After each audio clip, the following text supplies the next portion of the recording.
Hanno aggredito un loro coetaneo sferrandogli un pugno e minacciandolo con un coltello. Volevano la sua bici e tutte le sue cose di valore. La violenza vicino al patronato della parrocchia Sacro Cuore di Padova martedì pomeriggio. Protagonisti due quindicenni di origine straniera che sono stati subito identificati dai poliziotti intervenuti dopo l'allarme lanciato dal 14enne aggredito.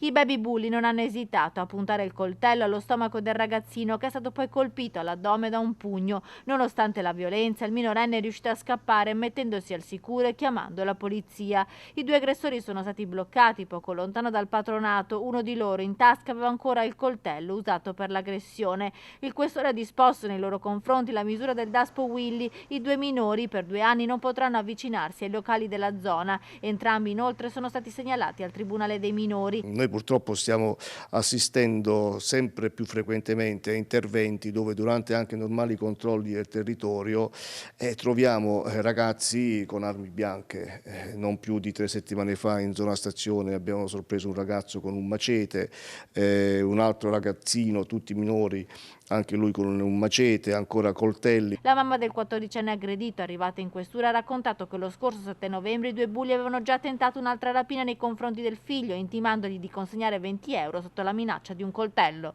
Il questore rivolge un messaggio alle famiglie dei giovani. Solo quando siamo giunti a costruire a instillare questo senso di responsabilità nel giovane, il giovane è in grado di fare quel processo di valutazione della condotta e quindi se antisociale non la pone in essere. La polizia sta cercando di capire se i due quindicenni autori dell'aggressione al patronato del Sacro Cuore siano gli stessi che hanno rapinato lo scorso fine settimana un altro 14enne all'uscita da scuola nel vicino quartiere di San Bellino.